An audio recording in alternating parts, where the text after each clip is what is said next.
कार्यक्रम में श्रोताओं आप सभी का बहुत बहुत स्वागत है।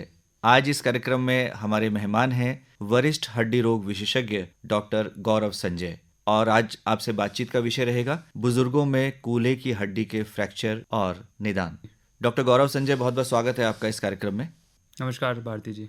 डॉक्टर गौरव संजय, सबसे पहले तो हम आपसे यही जानना चाहेंगे कि कूल्हे की हड्डी के जो फ्रैक्चर है कितने कॉमन है, कितने सामान्य हैं? ये काफ़ी सामान्य है। अगर हम आंकड़ों की बात करें तो 6 लाख लोग हैं जो कि इस फ्रैक्चर से ग्रस्त हो जाते हैं हर साल, और 20% जो हमारी जो जनसंख्या है वो 60 साल से ऊपर है। तो आप देख सकते हैं कि ये ऑर्थोपेडिक सर्जन्स के लिए भी एक बहुत बड़ा एक सर्जिकल बर्डन है अस्पतालों में।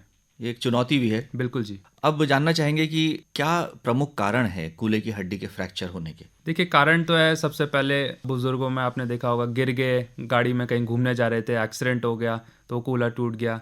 जो घरेलू जिसमें कारण है वो ये है कि काफ़ी सारे लोग जो बुज़ुर्ग हैं, क्योंकि इन लोगों को बैलेंस की प्रॉब्लम होने लगती है, रात को उठते हैं पेशाब करने के लिए और बाथरूम का फ़र्श है अगर वो गीला हो तो वहीं पर फिसल जाते हैं। फिसलने के बाद अधिकतर समय पर इनकी कूल्हे की हड्डी जो है वो टूट जाती है। अगर हम और कुछ कारण देखें तो वो है एक ऑस्टियोपोरोसिस नाम का एक बीमारी है जिसमें हमारी हड्डी जो है वो खोखली हो जाती है। जैसे जैसे उम्र बढ़ती जाती है हड्डियाँ खोखली होने लगती हैं। जो महिलाएं हैं उसमें ये ज़्यादा होता है। दूसरा कारण है, आपने देखा होगा, उम्र जैसे जैसे बढ़ती जाती है तो कई सारे अलग बीमारियां जो हैं वो भी होने लगती है। मुख्य तौर पे पार्किंसनिज्म है, डिमेंशिया है, और इसके अलावा कुछ कान की भी बीमारियां होती हैं जिसमें बीपीपीवी और वर्टाइगो जैसी बीमारियां होती हैं। सेरेब्रल अटैक्सिया है। ये कुछ बीमारियां हैं जिसके वजह से हमारा बैलेंस और सुनने की और क्षमता जो कम हो जाती है, तो डिसबैलेंस होने के कारण ये जो मरीज है ये गिर जाते हैं। जी, आपने शराब की भी बात की। शराब का अत्यधिक सेवन भी क्या प्रमुख कारण है? जी, शराब का जो कारण है वो है कि अगर जैसे ये आपको लत लग जाती है, जवानी में लत लग जाती है, और अगर आप ये अपने शराब की जो लत है इसको कंटिन्यू करते हो ओल्ड एज तक, तो शराब पीने के वजह से हड्डियां और भी कमज़ोर होने लगती हैं। लेकिन आप इसका दूसरा जो एक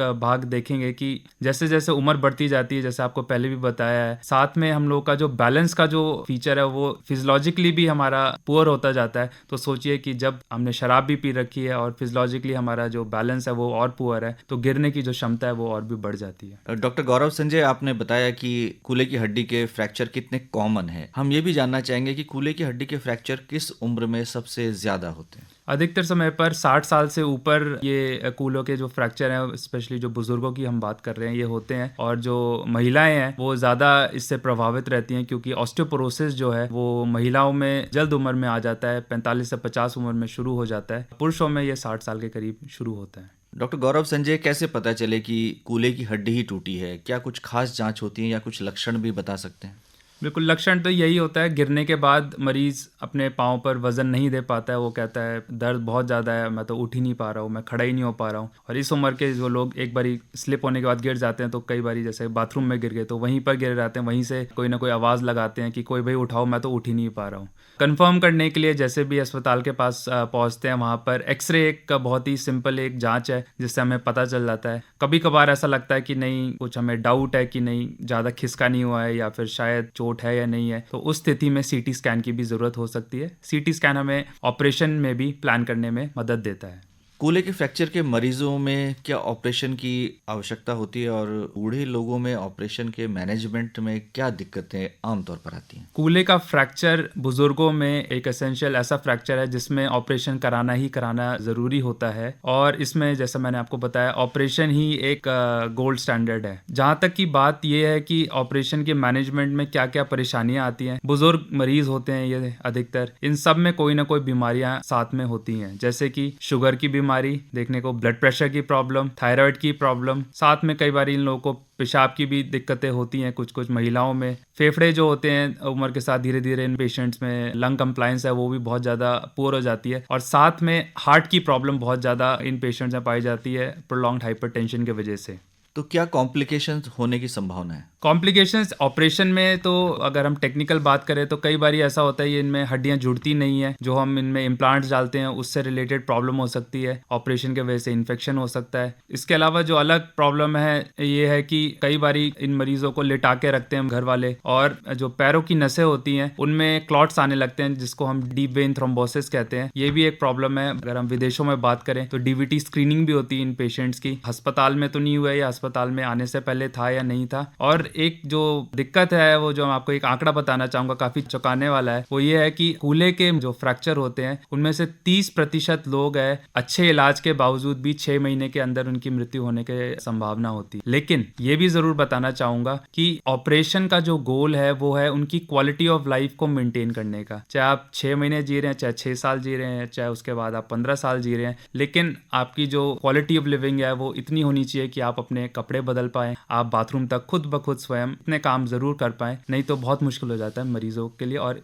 उनके अटेंडेंटों के लिए। तो हम जानना चाहेंगे कि यहाँ पर परिवार की क्या भूमिका है और क्या आपको लगता है कि परिवार उस तरह से सहयोग करता है? देखिए, असलियत में तो मैं अपने ही अनुभव में बताऊंगा कि जितने भी ये मरीज जिनके कूल्हे टूट जाते हैं, कोई भी मरीज या उनका अटेंडेंट है ऑपरेशन नहीं कराना चाहता है। स्पेशली अगर हम इस उम्र की बात करें, किसी को भी अपने परिवार की बात करें तो किसी को भी डर होगा कि भाई अब माता जी का जो उम्र है अब तो 60-70 साल हो गई है, अब देखो जैसा भी हो, कैसे डॉक्टर साहब दवाई दे के आप इनका इलाज करा दीजिए, डॉक्टर साहब कोई प्लास्टर लगा दीजिए। लेकिन होता क्या है कि अगर आप 3, 4, 5, 7 दिन जो मरीज है जब आप उनका ख्याल रखने लगते हैं और आप देखते हैं कि कपड़े बदलने ही बहुत बड़ी एक चुनौती हो जाती है। सबसे बड़ी चुनौती होती है लैट्रिन पेशाब का। लिटाए हुए मरीज जो 50-60 किलो के भी होते हैं, इनको थोड़ा सा भी करवट देने में जब हम इनको दर्द में देखते हैं तो हम इनको हाथ नहीं लगाते हैं। हाथ नहीं लगाते हैं तो क्या होता है कि माता जी भी बोलेंगे नहीं नहीं मुझे हिलाओ मत, मुझे हिलाओ मत। इस स्थिति में कई बार क्या हो जाता है, इनके कमर में भी जो हमने देखा है बेड सोर्स बनने लगते हैं, हिप्स के पीछे सेक्रम पर भी बेड सोर बनने लगते हैं। साथ में लेटे लेटे भी इन लोगों को पोजिशनल निमोनिया होने लगता है या फिर सांस लेने की तकलीफ बढ़ जाती है। तो ये कुछ कॉम्प्लिकेशंस हैं जिससे पेशेंट्स के अटेंडेंट जो हैं, जो ये चीज़ देख चुके हैं या जिनसे जूझने लगते हैं, फिर वो ऑपरेशन कराने के लिए राजी हो जाते हैं। उसके बाद की जो समस्याएं हैं वो क्या है? क्या परिवार पूरा सहयोग करता है? आप अपने अनुभव से बताएं। देखिए, जब ऑपरेशन हो जाता है तो इसमें हमारा गोल यही होता है कि मरीज कम से कम अगले दिन से ही या 1-2 दिन में खड़ा होना शुरू हो जाए खुद ब खुद। जब ये खुद ब खुद खड़े होने लगते हैं तो इनको कम से कम कपड़े पहनाने में या बाथरूम तक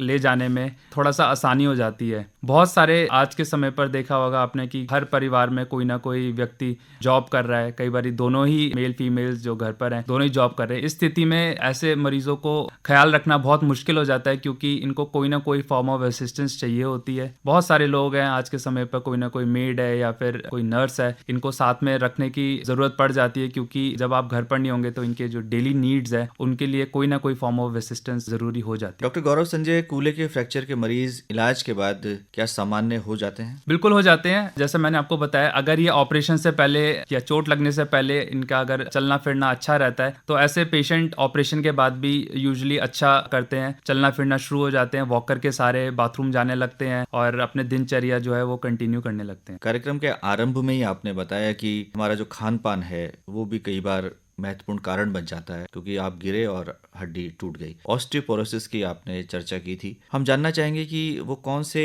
खाद्य पदार्थ हैं जिनका सेवन नहीं करना चाहिए और किन खाद्य पदार्थों को प्राथमिकता देनी चाहिए। हम प्राथमिकता की बात करेंगे तो जो भी कैल्शियम रिच फूड होते हैं, जैसे कि दूध के कोई भी प्रोडक्ट है चाहे उसके डेरिवेटिव्स हैं, वो सब कैल्शियम रिच होते हैं। तो आप कहेंगे दूध, दही, मट्ठा, बाहर के लोग चीज, ये सब चीजें हैं, ये बहुत ज्यादा फायदेमंद रहती हैं। अगर हम और खाद्य पदार्थ की बात करें तो रागी का आटा जो होता है उसमें बहुत कैल्शियम रिच होता है और आज के समय पर आप देखेंगे कि मिलेट्स है, ईयर ऑफ मिलेट्स है, तो मिलेट्स की भी जो अनाज होते हैं ये फायदेमंद रहते हैं। विटामिन डी की बहुत महत्वता है और आपने देखा होगा आज के समय पर जब हम टेस्ट कराते हैं तो हमने अपनी खुद की प्रैक्टिस में देखा है कि 10 में से 9 लोग हैं वो विटामिन डी डेफिशिएंट है। कारण यही है कि हम लोग सब लोग अपने जॉब पर चले जाते हैं, धूप के जो सेवन है वो बिल्कुल हो ही नहीं पाती है। तीसरा जो हमारे देश में देखा गया है कि धूप में व्यक्ति को लगता है, स्पेशली महिलाओं को, काले पड़ जाएंगे तो फिर आगे दिक्कत होगी। सुंदरता से इस चीज़ को जोड़ा जाता है, लेकिन विटामिन डी डेफिशिएंसी में हमारी जो हड्डियां हैं वो कमज़ोर होने लगती हैं, सॉफ्ट होने होने लगती हैं। और जैसा आपने कहा है कि जब अगर हड्डियां हमारी कमज़ोर पहले ही होने लगेंगी या जवानी में ही हड्डियां कमज़ोर होने लगेंगी, तो इसके वजह से आगे के समय पर हमें दिक्कत आ सकती है। जिन चीज़ों से हमें बचना है वो है धूम्रपान और शराब का सेवन है, ये कम से कम हो जाना चाहिए, क्योंकि इसके वजह से हमारी हड्डी एक तो कमज़ोर भी होती हैं और ऑपरेशन के बाद भी इनको जुड़ने में तकलीफ आती है।